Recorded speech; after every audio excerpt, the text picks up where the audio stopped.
Yeah, so it's fun to watch while letting people know kind of what you're all about at the same time.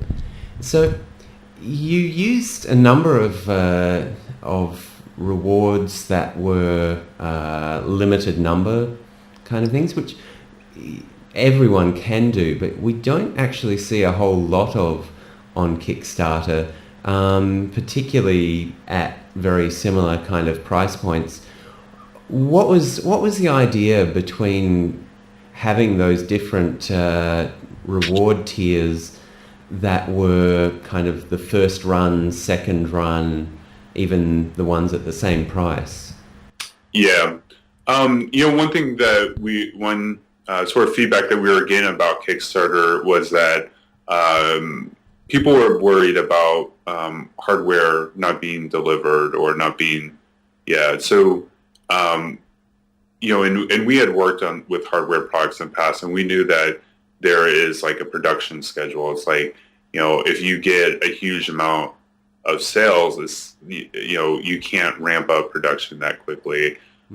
And we wanted to make that clear in our tiers and just in our Kickstarter campaign was that, hey, we're, creating a new product, we're building up the production, and we wanted to make sure that people understood that, there was only a limited amount that we could make for our first production run and second production run. And so that's the reason why we built the tiers that way. And I think that's something that, all hardware companies should really think about when they're doing their Kickstarter campaign is that,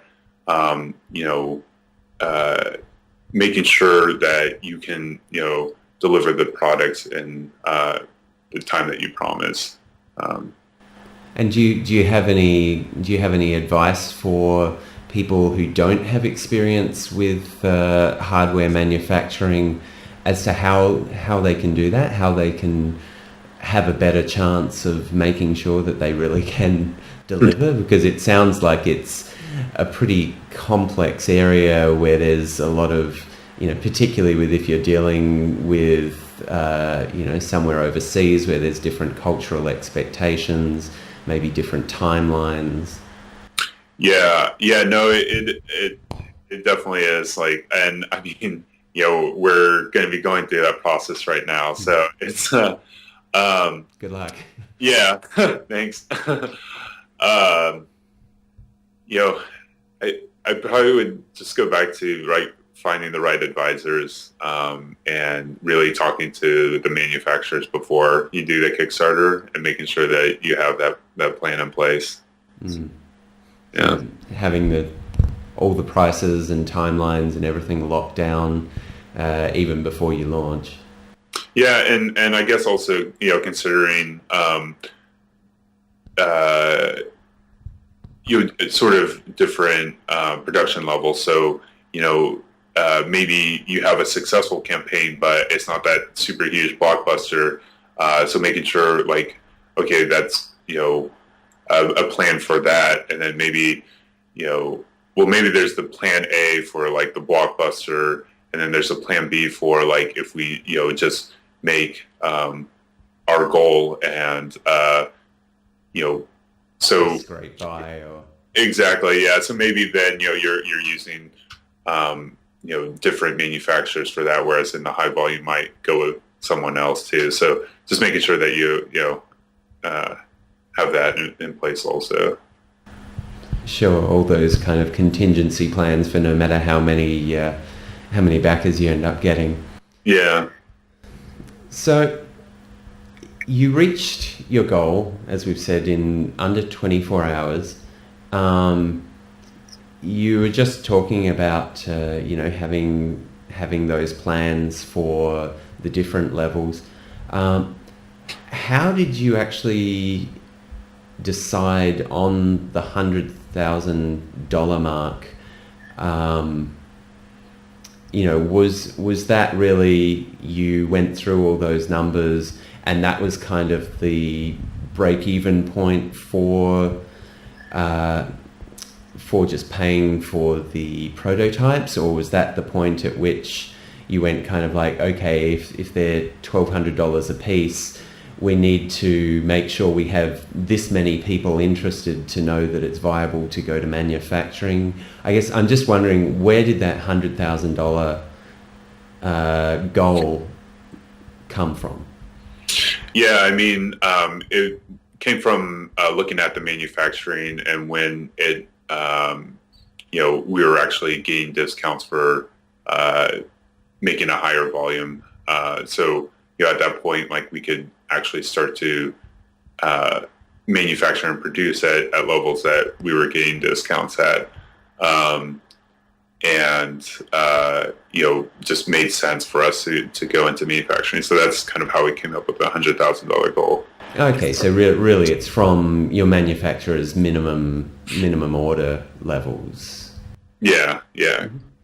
Okay, so what would you say along the way, like I believe this is your first Kickstarter campaign, what really were some of the biggest surprises that you guys encountered going through your first campaign? And what were some of the lessons that you feel you learnt along the way that you could share with other people heading into their first campaign? Well, I guess one sort of last minute thing that we kind of had run into was always one. Yeah. There was we had been approved for Kickstarter, at the beginning of the summer, and actually hadn't realized that Kickstarter had changed their approval process until soon before our Kickstarter campaign. So that was actually something that we were dealing with kind of last minute there on our campaign. I mean, sort of other advice. Try to plan out and start early as always. There's a lot of things to have in place and finding the right help. And like how I mentioned before, really, really selling your product and your vision to the people who are looking to help you out. And I think you can, that's sort of your strongest resource to be able to get the help that you would want. Each product is different, and don't necessarily go by this is what one Kickstarter did, or one thing that we thought was unique about ours is it kind of is at it's at a higher price point. And it is something that's kind of more seen as, say, how you might buy a motorcycle or something. So just trying to put your the sort of vision of how would you sell that, and making sure that that your campaign and stuff kind of aligns with how the copy, the pictures and stuff like that. It might be, it's different for each product. I mean, we talked to some other products that are definitely kind of at a lower price point, and it's almost more as something that you would buy as a gift or something, whereas ours is more of I don't know, it's almost even that impulse buy or something, so like just an electric vehicle. Yeah, exactly. So just trying to understand what sort of goes into someone making that decision process,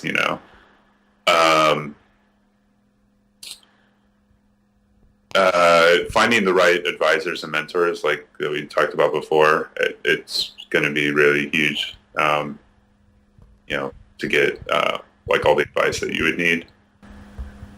Absolutely. And you're saying that was really through just attending the kind of the right live events, striking up conversations with people, and then presumably just asking if they would mind staying in touch with you afterwards.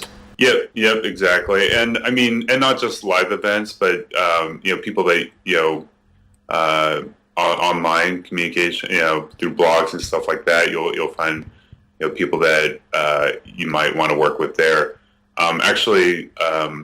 There was some video people that we met through Vimeo, and like they were doing a lot of really awesome videos for longboarding, and we sent them an email and we're like, hey, would you like to work on our product? And so I mean, there's a lot of different outlets that you can find people that with like just similar interests that would have the experience or the skills that you might need for a Kickstarter campaign.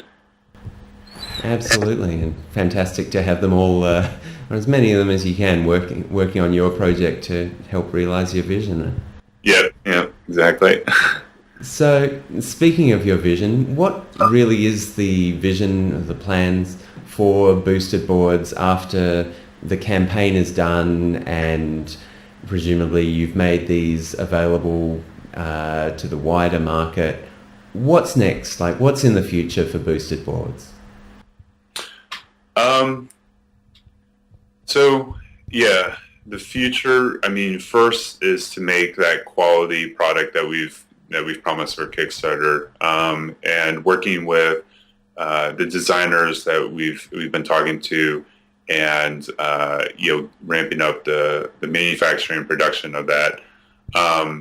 There's also a larger sort of movement that we see of people that want to drive less, that are moving to areas that are more walkable or pedestrian, bicycle friendly, and that's something that we really want to promote. And making sure that there are the right regulations, infrastructure, and things for the bicycles and light electric vehicles that we see, that can really help in like urban areas. And so, that was one thing that we really hope to get from the Kickstarter, is not only like, the confirmation that this is like a cool product they want, but also like trying to develop the that support network for this type of movement that we see towards, light electric vehicles in